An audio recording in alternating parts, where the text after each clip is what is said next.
ప్రాణాపాయ స్థితిలో ఉన్న భద్రావతిని కాపాడి శ్రీవల్లి నిజ స్వరూపం తెలుసుకున్న రామరాజు. అసలు ఇదంతా ఎలా జరిగిందనేది వీడియోని స్కిప్ చేయకుండా చివరి వరకు చూడండి. ఇల్లు ఇల్లాలు పిల్లలు అప్కమింగ్ ఎపిసోడ్స్లో ఏం జరగబోతుందో ముందుగా తెలుసుకోవాలి అనుకుంటే కింద కనిపిస్తున్న హైప్ బటన్ పై క్లిక్ చేసి కామెంట్లో ఎస్ అని టైప్ చేయండి. వీడియోని లైక్ చేసి ఛానల్ని సబ్స్క్రైబ్ చేసుకొని పక్కనే ఉన్న బెల్ సింబల్లో ఆల్ పై క్లిక్ చేయండి. శ్రీవల్లి నిజ స్వరూపం రామరాజు తెలుసుకోవాలి అని మీరు కూడా కోరుకుంటే కామెంట్లో శ్రీవల్లి అని టైప్ చేయండి. ఇంకా శ్రీవల్లి ఇటు భద్రావతి పెద్ద ప్లానే వేసి ఇంట్లో అడుగుపెట్టి పెద్దావిడ పుట్టినరోజుని అడ్డు పెట్టుకుని ప్రేమ ధీరజ్ని విడదీయాలని ఇంత ప్లాన్ చేశారు కదా. ఇంకా ఇంత ప్లాన్ చేసేసరికి ఇంకా ప్లాన్ అంతా కూడా సక్సెస్ అయిపోతుంది. ఇంకా భోజనాలు ఒక్కటే బ్యాలెన్స్ ఉన్నాయి. భోజనాలు కూడా కంప్లీట్ అయిపోయిన తర్వాత ఇంకా వీళ్ళిద్దరూ శాశ్వతంగా విడిపోతారు అని చెప్పి వల్లి తెగ సంబరపడిపోతూ ఉంటుంది. ఇంకా భద్రావతి వంక చూసి నవ్వుతూ ఇంకా వీళ్ళ కుటుంబంలో ఏడుపులు పెడబొబ్బులు తప్ప ఇంకా వేరే ఏమీ ఉండవు. ఈ పొట్టి మిరపకాయ ఈ నర్మదా కలిసి నన్ను ఎంతగాలా ఏడిపించారు. ముందు ఈ పొట్టి మిరపకాయని ఇంట్లోంచి బయటకి పోయేటట్టు చేసి ఆ తర్వాత ఈ నర్మదను కూడా బయటకు గెంటేయాలి, లేదంటే మాత్రం అస్సలు కుదరదు అని చెప్పి వల్లి కాస్త అనుకుంటుంది. ఇంకా అలా అనుకున్న వల్లి భోజనాలకి ఏర్పాట్లు చెయ్యాలా అత్తయ్య అని చెప్పనగానే, ఎందుకు ఓ తెగ హడావిడి చేసేస్తున్నావు? నేను ఏర్పాట్లు చేయమని అనలేదే, ఉన్నారు కదా నా ఇద్దరి కోడళ్ళు, వాళ్ళు చేస్తారు అని చెప్పి ఇంకా బుజ్జమ్మ మాట్లాడడంతో, అదేంటి బుజ్జమ్మ, నీ పెద్ద కోడలంటే నీకు ఇష్టమే కదా, అలా మాట్లాడుతున్నావేంటి అంటూ బుజ్జమ్మ తల్లి అయితే అంటుంది. కొంతమంది కొన్ని చేసిన పనుల వల్ల వాళ్ళ మీద ఉన్న ఇష్టాలు పోతాయమ్మా. మనం ఎప్పుడూ కూడా ఎవరిని గుడ్డిగా నమ్మకూడదు. గుడ్డిగా నమ్మితే వాళ్ళు మనల్ని మోసం చేస్తారు. అలాగే నేను మోసపోయాను అంటూ బుజ్జమ్మ అనగానే, ఏమంటున్నావు బుజ్జమ్మ, ఏం మాట్లాడుతున్నావు? నాకేమీ అర్థం కావట్లేదు. అర్థం అవ్వాల్సిన వాళ్ళకి బాగా అర్థమవుతుందిలే అమ్మా. మనకు నీకు అర్థం కాకపోయినా పర్వాలేదు. ఇలాంటివి అర్థం చేసుకోకుండా ఉండడమే మంచిది. ఎందుకంటే తర్వాత చాలా ఇబ్బంది పడాల్సిన పరిస్థితి వస్తుంది అని చెప్పి మాట్లాడడంతో, ఏంటో నువ్వేం మాట్లాడుతున్నావో నాకేమీ అర్థం కావట్లేదు. సరే, భోజనాలకి ఏర్పాట్లు చేస్తే మంచిది. మీ అన్నయ్య కూడా తొందరగా తినేస్తాడు అనేసరికి, సరేనమ్మా నర్మదా ప్రేమ అంటూ పిలుస్తుంది. పిలిచేసరికి, ఏంటత్తయ్య గారు అనేసరికి, భోజనాలకన్నీ ఏర్పాట్లు చెయ్యండి, అందరికీ కిందే ఏర్పాటు చేసి ఆ ధీరజ్ని అలాగే మా తమ్ముణ్ణి ఇద్దరిని పంపించి ఆ అరిటాకులు తీసుకురమ్మని చెప్పు అనేసరికి, ఏమైంది అత్తయ్య, ఎందుకు అంత సీరియస్గా ఉన్నారు? ఇప్పటి వరకు మీ అమ్మగారి పుట్టినరోజు ఇక్కడ చేసినందుకు చాలా హ్యాపీగా ఉన్నారు కదా, మరి ఇప్పుడెందుకు అంత డల్ అయిపోయారు? ఏం జరిగింది అని చెప్పి నర్మద అడగడంతో, ఏమీ లేదులే, కొంతమంది మొహాలు చూస్తేనే మన ముఖంలో కదలికలు అన్నీ మారిపోతాయి అని వల్లి వంక చూస్తూ చెప్పేసరికి, వల్లి అక్క ఇక్కడికి వచ్చి ఏదో అనుంటుందక్క, ఓవర్ యాక్షన్ బాగా ఎక్కువ కదా ఆవిడ గారికి, సో ఏదో అనుంటుంది, అందుకని అత్త బాధపడుతుంది. సరే పద వెళ్దాం ఇక్కడి నుంచి అని ఇద్దరు కూడా వెళ్ళిపోతారు. ఏంటో నాకేమీ అర్థం కావట్లేదే అని చెప్పనేసరికి, ఎందుకులే వెళ్ళిక్కడి నుంచి, ఇక్కడే ఉన్నావు వెళ్ళు అంటూ పంపించేసడంతో, ఏమైంది, ఏం జరిగింది, వల్లిని అలా అంటున్నావేంటి?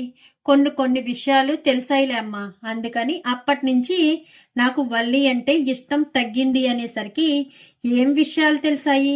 అది నన్ను మోసం చేసింది, ఆ విషయాలు నీకు చెప్పినా నువ్వు ముక్కును వీలేసుకుంటావు గాని, ఎందుకులే, నేను ఎంత మంచిదాన్నో అంత చెడ్డదాన్ని అన్న విషయం నీకు బాగా తెలుసు కదా.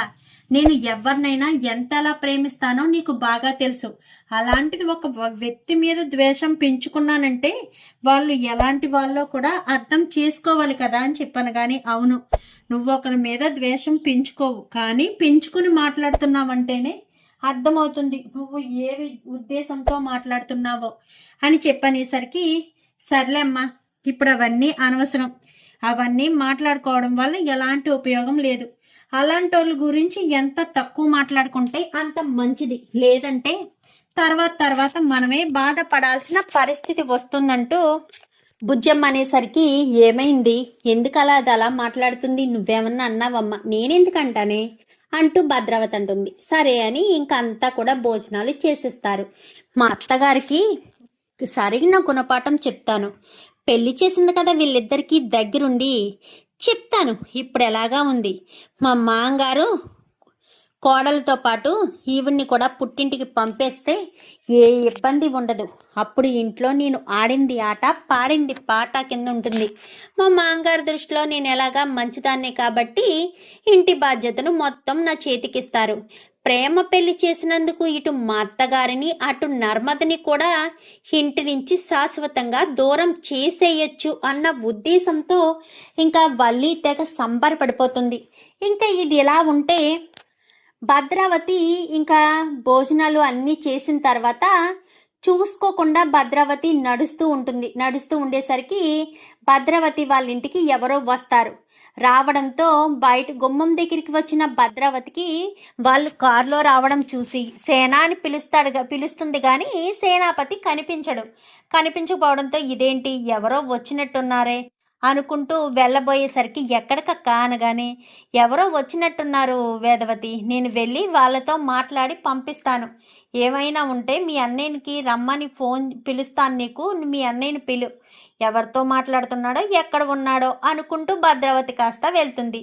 వెళ్ళేసరికి ఇలా గేటు దాటి వాళ్ళ ఇంటికి వెళ్ళడంతో వాళ్ళతో మాట్లాడి సడన్గా మనిషి ఇటు తిరిగేసరికి ఎవరో తనని తోసినట్టు, అంటే తనలో తనకే తెలియకుండా ఒక్కసారిగా కళ్ళు తిరిగి భద్రావతి వాళ్ళ గుమ్మం మెట్టి ఉంటుంది కదా, టైల్స్ మెట్టికి అలా పడిపోవడంతో అది సూదిగా, అంటే కొంచెం అంటే మనం క్రాస్ తిప్పుతాం మెట్టికి సూదిగా ఉంటుంది కదా కత్తిలాగా, సో అలా పడిపోవడంతో తలకలాగా ఇంకా గట్టిగా తగిలేసి అలాగే పడిపోయి ఉంటుంది. ఆ స్ట్రీట్లో ఎవరూ రారు కదా పెద్దగా, ఇంకా వీళ్ళు కూడా ఇంట్లోనే ఉంటారు అందరూ, బయటికి ఎవరూ రారు. బయటకు వచ్చి వాళ్ళ గుమ్మం వంక చూస్తే కనిపిస్తుంది భద్రావతి పడిపోయినట్టు, కానీ అందరూ ఇంట్లో ఉండి ఎవరి హడావుల్లో వాళ్ళు ఉంటారు కానీ బయటికి ఎవరు రారు.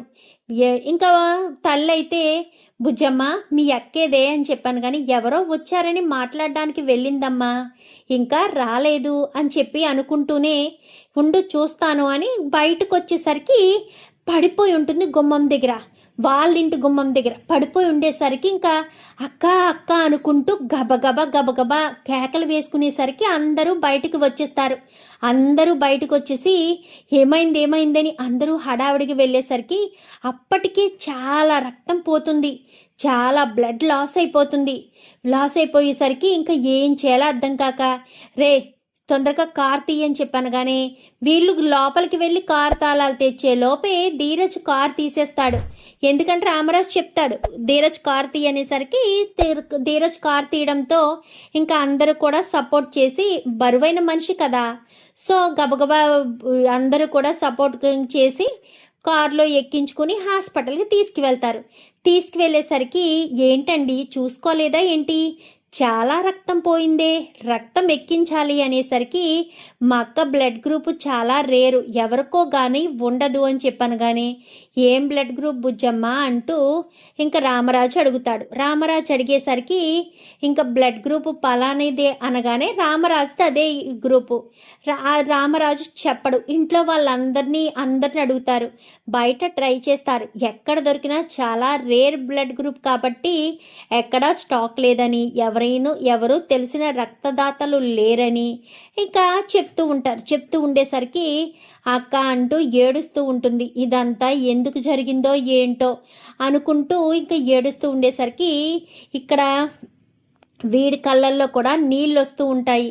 నేను ఒకటనుకుంటే ఒకటి జరిగిందేంటి, ఇక్కడ ఈవిడేదో పెద్ద గొడవ చేసేస్తుంది, ప్రేమను ధీరజ్ను విడతీసేస్తుంది అని నేను సంబరపడిపోతే ఎలా జరుగుతుందేంటి, దేనికి ఇదంతాను, దేన్ని ఆపడానికి ఆ భగవంతుడు ఇదంతా నాటకమాడుతున్నాడు అనుకుంటూ ఇంకా వల్లి అనుకుంటూ ఉంటుంది. ఈలోపు డాక్టర్ వచ్చి సార్ ఎక్కడా బ్లడ్ దొరకలేదు, మీ వాళ్ళలో ఎవరినైనా ట్రై చేశారా అనగానే అందరినీ ట్రై చేశాము అని చెప్పనేసరికి అతను అడిగారా అని చెప్పనేసరికి అతను అడగను, అతను మా ఇంటి పనోడి కింద లెక్క అని చెప్పాను కానీ ఏం మాట్లాడుతున్నారండి, తన బ్లడ్ ఏంటో ఒకసారి కనుక్కోండి అని చెప్పి మాట్లాడడంతో ఇంకా అతను అక్కడి నుంచి ఇంకా రామరాజు అయితే బయటికి వచ్చేస్తాడు. వచ్చేసేసరికి నర్స్ చెప్పింది కదా, నర్స్ చెప్పడంతో వచ్చి సేనాపతి బుజ్జమ్మని అడుగుతాడు, మీ ఆయనది ఏం బ్లడ్ గ్రూపు అని చెప్పాను. కానీ నాకు తెలియదు అన్నయ్య అని చెప్పనేసరికి నువ్వు వెళ్ళి అడుగు అని చెప్పనేసరికి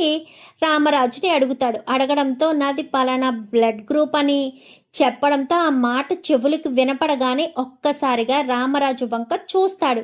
చూసేసరికి మా అక్కది అదే బ్లడ్ గ్రూప్ అండి అని చెప్పనగానే నన్ను ఇంటి పనోళ్ళ చూస్తున్నారు, నేను రక్తం ఇస్తానంటే మీ అక్కకు ఎక్కిస్తారా ఏంటి? అందుకే నేను ఇప్పటి వరకు ఆ విషయం నాకు తెలిసినా నేను ఏమీ మాట్లాడలేదు అని చెప్పనగానే అదేంటల్లుడు గారు ఇప్పుడు కూడా పంతాలు పట్టింపులు అని మీరు అనుకుంటున్నారా అనగానే లేదత్తయ్య, ఒక మనిషి ప్రాణం పోతూ ఉంటే పంతాలు పట్టింపులు ఆరా తీసే వ్యక్తిని కాదు నేను. ఆ విషయం మీకు కూడా తెలుసు.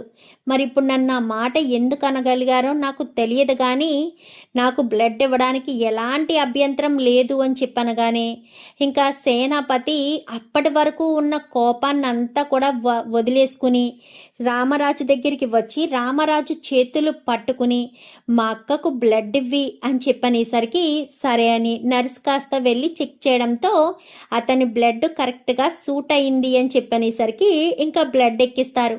బ్లడ్ ఎక్కించిన తర్వాత రామరాజు వయసులో పెద్దవాడు కదా, సో బ్లడ్ ఎక్కించడంతో బాగా నీరసపడిపోతాడు. ఇంకా బయటకు తీసుకొచ్చి కూర్చోబెట్టి ఇంకా అందరు కూడా మాట్లాడుతూ ఉండేసరికి బయట ఉన్న రామరాజు విషయం మర్చిపోతారు. గబగబా బయటకు వచ్చి రామరాజుని చూసేసరికి కొంచెం కళ్ళు తిరిగి ఉండి అలా కూర్చుని ఉంటాడు. కూర్చుని ఉండేసరికి బావా అంటూ బయటికి ముందు సేనాపతి వస్తాడు. ఎందుకంటే సేనాపతికి అక్క అంటే చాలా ఇష్టం.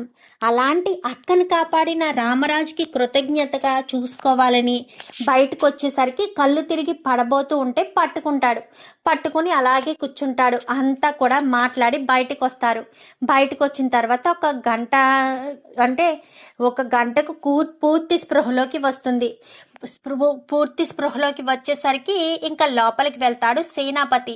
నిన్ను కాపాడింది ఎవరో తెలుసా అక్క అని చెప్పను కానీ ఎవర్రా అని చెప్పనేసరికి ఆ రామరాజు అనగాని ఏమంటున్నావురా అని చెప్పను కానీ అవును, నిన్ను కాపాడింది ఆ రామరాజే.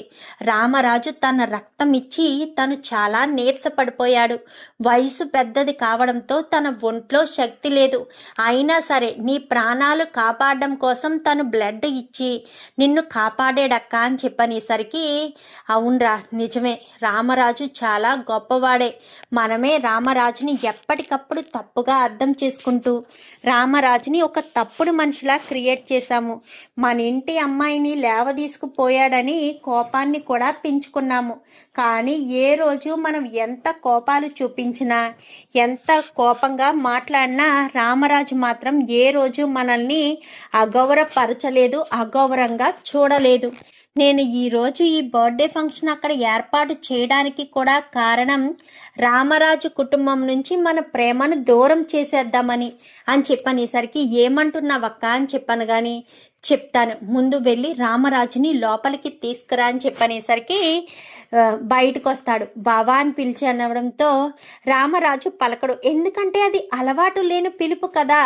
రామరాజుని బావా అని పిలిచేది కేవలం తిరుపతి మాత్రమే. సేనాపతి వచ్చి పిలవడు కదా అని అలా కూర్చునేసరికి బావా నిన్నే అంటూ పిలవడంతో ఏంటి నన్ను అనగానే అవును బావా నిన్నే, అక్క నిన్ను పిలుస్తుంది అనేసరికి బుజ్జమ్మ అని చెప్పాను. కానీ నువ్వెక్కడే ఉండి అక్క అని చెప్పాను. కానీ రా అని చెప్పి ఇంకా ముగ్గురు కూడా లోపలికి వస్తారు. లోపలికి వచ్చేసరికి రామరాజుకి 2 చేతులు జోడించి మరీ నమస్కారం చేస్తుంది భద్రావతి. అయ్యో మీరు నాకు నమస్కారం చేయడం ఏంటి? నాకు అవకాశం ఉంది కాబట్టి మిమ్మల్ని కాపాడాను. లేదు రామరాజు, నీ ఆలోచన ముందు, నీ మంచి లక్షణాల ముందు మేము ఏ మాత్రం పనికిరాని వాళ్ళము. ఈరోజు నేను మీ ఇంట్లో ఆ ఫంక్షన్ చేయడం చేయడానికి రీజన్ కూడా ఉంది. రీజనే కాదు, నాకు అలా చెయ్యమని సలహా ఇచ్చిన వాళ్ళు కూడా ఉన్నారు అంటూ చెప్పడంతో, ఏంటక్క ఏంటి నువ్వు అంటుంది, నీకు సలహా ఇచ్చారా, ఎవరు అనగానే రామరాజు ఇంటి పెద్ద కోడలు ఆ చందు భార్య వల్లి అంటూ చెప్పేసేసరికి ఒక్కసారిగా షాక్ అవుతారు. ఏంటి వల్లి చెప్పడం ఏంటక్క అని చెప్పనగానే, అవును బుజ్జమ్మ, వల్లి నాకొక వీడియో చూపించింది. ధీరజు ప్రేమ మెడలో బలవంతంగా తాళి కట్టాడని, ప్రేమకు ఇష్టం లేకుండానే ధీరజు ప్రేమను పెళ్లి చేసుకున్నాడని నాకు వీడియో చూపించింది. ఆ వీడియో చూపించడంతో నేను షాక్ అయ్యాను. ఆ వీడియో వల్లే నేను విషయం అంతా తెలుసుకుని గొడవ చేయాలనుకుంటే అది పుట్టినరోజు నాడు చెయ్యండి అంటూ తను నాకు సలహా ఇచ్చిందనేసరికి ఒక్కసారిగా రామరాజు షాక్ అవుతాడు. ఏంటక్క ఏంటండి ఏమంటున్నారు, ధీరజు ప్రేమను బలవంతంగా చేసుకోవడం ఏంటి అనగానే, అవును, ధీరజు ప్రేమను బలవంతంగానే పెళ్లి చేసుకున్నాడు, బలవంతంగానే తాళి కట్టాడు అంటూ బుజ్జమ్మ చెప్తుంది. ఏంటే బుజ్జమ్మ, ఆ విషయం నీకు కూడా తెలుసక్క, అసలు ఏం జరిగిందంటే ఇన్ని రోజులు మీ దగ్గర దాచిపెట్టిన నిజం ఇదేనండి. పెళ్ళయ్యాక ఎప్పుడూ మీకు అబద్ధం చెప్పలేదు, కానీ ప్రేమ ధీరజుల విషయంలో నేను అబద్ధం చెప్పాను అంటూ మాట్లాడడంతో, అసలు ఏం జరిగింది బుజ్జమ్మ అనగానే, ప్రేమ ఒక అబ్బాయిని ప్రేమించింది. ఆ అబ్బాయి పేరు కళ్యాణ్. వాడి మాటలు నమ్మి ఇంటి నుంచి బయటికి పెళ్లి రేపనగా ముందు రోజు నైటు పారిపోయి ఇంట్లోంచి వచ్చేసింది. ఇంట్లో ఉన్న డబ్బు నగలు ఆ అబ్బాయి ప్రేమ చూడకుండానే ప్రేమ బ్యాగ్లో పెట్టుకుని వచ్చేశాడు. ప్రేమ ఆ నగలు చూసి ఎందుకు నగలు తీసుకొచ్చావు అని గొడవ పడితే అప్పుడు వాడి నిజ స్వరూపం ప్రేమకు అర్థమైంది. అలా అర్థం చేసుకున్న ప్రేమ ఏమీ చేయలేని దిక్కుతోచని స్థితిలో ఉండిపోయింది. ఎందుకంటే వాడు ప్రేమను మరో దేశానికి అమ్మేశాడు. వాళ్ళకి మధ్య ఏదో గొడవ రావడంతో వాడు వెళ్తూ వాడు ఒక హోటల్లో ప్రేమను పెట్టిన అదే హోటల్లో రైడ్ చేసేలా చేశాడు. అప్పుడు రైడ్ జరిగితే ప్రేమ మీద ఎక్కడ చెడ్డ పేరు వస్తుందని, నువ్వు వెళ్ళి ప్రేమను కాపాడు అంటూ ధీరజ్ని నేను బ్రతిమలాడాను. ఆ జోబిలో తాళి పెట్టి మరీ ధీరజ్ని పంపిస్తే అదే తాళిని తీసి ప్రేమ మెడలో కట్టాడు ధీరజు. అప్పుడు పోలీసులు ఎంట్రీ ఇవ్వడంతో తను నా భార్య అంటూ చెప్పాడు. అప్పుడే నేను నర్మద కూడా వెళ్ళడంతో పోలీసులు నమ్మి వెళ్ళిపోయారు. ఇదక్క జరిగింది. ప్రేమ జీవితాన్ని ధీరజ్ ఏమీ నాశనం చేయలేదు. ఇప్పుడు వాళ్ళిద్దరూ ఒకరంటే ఒకరు ప్రాణంగా ఉన్నారు. ఒకరి మీద ఒకరు ఎంతో ప్రేమను పెంచుకున్నారు. అది నీకు అర్థం కావట్లేదు. ధీరజ్ ప్రేమను బలవంతంగా పెళ్లి చేశాడు అన్నది ఓకే, చేసుకున్నాడు, ఇప్పుడు హ్యాపీగానే ఉన్నారు కదా. మరి ఈ విషయం వల్లి చెప్పి గొడవ చేయమని చెప్పిందా? అవును చెల్లమ్మ అని చెప్పి ఇంకా ఇటు రామరాజుకి చెప్పడంతో వల్లి ఇంతకు దిగజారుతుందని అస్సలు అనుకోలేదు. మన కుటుంబం మీద కక్ష కట్టిందండి. ఒకటా రెండా, ఎన్ని అబద్ధాలు, ఎన్ని మోసాలు, ఎన్ని కుట్రలు చేసిందో మీకేం తెలుసండి అంటూ మాట్లాడడంతో నమ్మలేకపోతున్నాను. ఇదంతా అసలు నాకు నమ్మశక్యంగా అనిపించడం లేదు. ఇంత దారుణాలు, ఇన్ని మోసాలు చేస్తారా, ఇన్ని కుట్రలు చేస్తారా అంటూ ఇంకా మాట్లాడేసరికి ఏం మాట్లాడాలో ఏం చేయాలో అర్థం కాని దిక్కుతోచని స్థితిలో ఇంకా రామరాజు ఉండిపోతాడు. బయటికి వచ్చిన తర్వాత ఇంకా చందు వంక చూసి నన్ను క్షమించరా పెద్దోడా అంటూ మాట్లాడడంతో, ఏమైంది నాన్న, నువ్వు నన్ను క్షమాపణ అడుగుతున్నావేంటి? ఇలాంటి మోసగత్తైన భార్యను నీకు ఇచ్చి పెళ్లి చేసినందుకు నన్ను క్షమించరా అని చెప్పనేసరికి ఒక్కసారిగా వల్లి షాక్ అయిపోతుంది. నేనేం మోసం చేశాను అనగానే ఓపిక లేకపోయినా చెంప పగలగొడతాడు. పిచ్చి వేషాలు వేస్తున్నావా? నువ్వే కావాలని ఇదంతా చేసావని నాకు తెలుసు వల్లి. నాకు నిజం తెలిసిపోయింది. ప్రేమ ధీరజ్ని శాశ్వతంగా విడదీయడం కోసం ఆ భద్రావతితో చేతులు కలిపే కదా మా అత్తగారి ఫంక్షన్ ఇలా ఏర్పాటు చేసేటట్టు చేశావు. అసలు నువ్వు మనిషివేనా? మనిషి జన్మ ఎత్తిన దానివేనా? ఇన్ని అబద్ధాలు, ఇన్ని మోసాలు చేయడమే కాక ఒక ఆడపిల్ల తన భర్తతో సంతోషంగా ఉంటే వాళ్ళిద్దరు పెళ్ళి ఎప్పుడో ఎక్కడో ఏదోలా జరిగిందనుకో, ఆ విషయాన్ని బయట పెట్టి ఆ విషయంతో వాళ్ళిద్దరినీ శాశ్వతంగా దూరం చెయ్యాలనుకోవడం ఎంతవరకు కరెక్టు, ఎంతవరకు న్యాయం అనుకుంటున్నావు? అసలు అలా ఎలా అనుకోవాలని అనుకుంటున్నావు? నువ్వు కొంచెం కాకపోతే కొంచెమైనా మానవత్వంగా ఆలోచించవా? నీలాంటిదే మరొక ఆడపిల్లని అనుకోవా అనగానే, మరి నా కాపురం గురించి అంటే నువ్వు తప్పులు చేశావు, నువ్వు మోసాలు చేశావు అంటూ మాట్లాడడంతో మీరు ఆవేశపడకండి అంటూ ఇంక బుజ్జమ్మ అంటుంది. ఆవేశపడకుండా ఏం చేయమంటావు బుజ్జమ్మ? తను చేసిన తప్పుల్ని పట్టించుకోవడం లేదు. ఏం చెప్తుంది? ఎదటి వాళ్ళు చేసిన తప్పుల్నే తప్పుగా చూపిస్తుంది, అక్కడ బ్లేమ్ చేస్తుంది. అది అర్థం కాకుండా తప్పు చేయలేదు నేను, వాళ్ళే చేశారు అంటూ ఇతండవాదం వాదించడం ఏంటి బుజ్జమ్మ? అసలు ఇలాంటి దాన్ని ఇంట్లోకి ఎందుకు రానిచ్చారు? ఇంత మోసం చేసిందని నా దగ్గర ఎందుకు దాచిపెట్టారు అనగానే, మీకు తెలిస్తే తట్టుకోలేరని అని చెప్పనేసరికి, నాకు తెలిస్తే తట్టుకోలేను అని ఇలాంటి మోసగత్తెని ఇలాగా కుట్రలు కుతంత్రాలు చేసే దాన్ని తీసుకొచ్చి నా కొడుకు జీవితంలో మళ్ళీ తీసుకొచ్చి పడేస్తావా? నా కొడుకు బాధపడుతూ ఉంటాడు. అది ఇంట్లో అడుగుపెట్టినా ఏం భర్త సంతోషంగా ఉండలేడు కాబట్టి నా కొడుకు కూడా అలాంటి స్థితికే వచ్చుంటాడు. వాడు ఎన్నో రోజులుగా బయట పడుకుంటుంటే ఎందుకో ఏంటో అనుకున్నాను. తర్వాత మళ్ళీ లోపలికి వెళ్ళిపోయి నిద్రపోతుంటే ఏదో చిన్న గొడవ జరిగిందేమో అనుకున్నాను. కానీ మీ ఇద్దరి మధ్య ఇంత పెద్ద గొడవ జరిగిందని, ఇంత దారుణమైన గొడవ జరిగిందని నేను కలలో కూడా అనుకోలేదు అని చెప్పి మాట్లాడేసరికి ఏం జరగడమో ఏంటో, అటు తిప్పి పెద్దోడి జీవితాన్ని నా చేతులారా నేనే నాశనం చేశాను అంటూ రామరాజు ఏడుస్తూ ఉంటాడు. అయ్యో మామయ్య గారు మీరెందుకు అయ్యో నాన్న మీరెందుకు బాధపడుతున్నారు? నా తలరాత ఇలానే ఉంది అనుకుంటాను అంతే, అంతకు మించి నేనేం చేస్తాను? అయినా మీరు ఎందుకు బాధ పెట్టాలని అనుకుంటారు? మీరు మీ కొడుకు సంతోషంగా ఉండాలని కోరుకునే వ్యక్తే కానీ మీ కొడుకు జీవితం నాశనం అయిపోవాలని కోరుకునే వ్యక్తి కాదు కదా నాన్న. మీరు ఎప్పుడూ అలా ఆలోచించకండి. వల్లిని ఇంటికి తీసుకురావద్దు, మీకు నిజం చెప్పేస్తాను అని ఎన్నోసార్లు అమ్మకు చెప్పాను. కానీ మీ నాన్న తట్టుకోలేరు. అందులోనూ నీ జీవితం నాశనం అయిపోయింది అంటే అస్సలు తట్టుకోలేరు. అందుకే చెప్పొద్దురా పెద్దోడా అంటూ అమ్మ బ్రతిమలాడడం వల్లే నీ దగ్గర నిజాన్ని దాచాల్సిన పరిస్థితి వచ్చింది నాన్న. లేదంటే నీకు అసలు నిజం దాచే పరిస్థితి ఉండదు. నేను అసలు నీకు ఏ అబద్ధం చెప్పే వాడినే కాదు. నన్ను నమ్ము నాన్న అని చెప్పి ఇంకా చందు కాస్త మాట్లాడతాడు. ఇంకా రామరాజు అక్కడే కూర్చుంటాడు. వల్లిని నా కంటి ముందు ఉండొద్దని చెప్పు. ఇన్ని కుట్రలు చేసేది నా ఇంట్లో కూడా ఉండొద్దు. బుజ్జమ్మ, మనం ఇంటికి వెళ్ళే సమయానికి ఆ వల్లి మన ఇంట్లోకి అడుగు పెట్టడానికి వీల్లేదు. శాశ్వతంగా చందు జీవితంలోంచి వెళ్ళిపోవాలి. చందుకి తనకు విడాకులు రావాలి. అలాంటి దాంతో నా కొడుకు ఇంకా వేగలేడు అంటూ రామరాజు చెప్పేసేసరికి, అవునమ్మా, అసలు దాన్ని నేను భార్యలా అనుకోలేకపోతున్నాను. అది చేసినవన్నీ గుర్తొస్తుంటే నాకు నరకం కనిపిస్తుంది. నా కుటుంబాన్ని మోసం చేసింది, కడుపని చెప్పి అబద్ధమాడింది, సర్టిఫికెట్ల గురించి అబద్ధమాడింది, అమూల్య జీవితాన్ని కూడా నాశనం చేసింది అంటూ చెప్పేసేసరికి, అమూల్య జీవితం ఏంటి అనగానే, అవును మామయ్య అంటూ విశ్వక్ మొత్తం చెప్తాడు. చెప్పేసేసరికి ఆ విషయం కూడా విన్న తర్వాత చాలా చాలా కోపం వస్తుంది రామరాజుకి.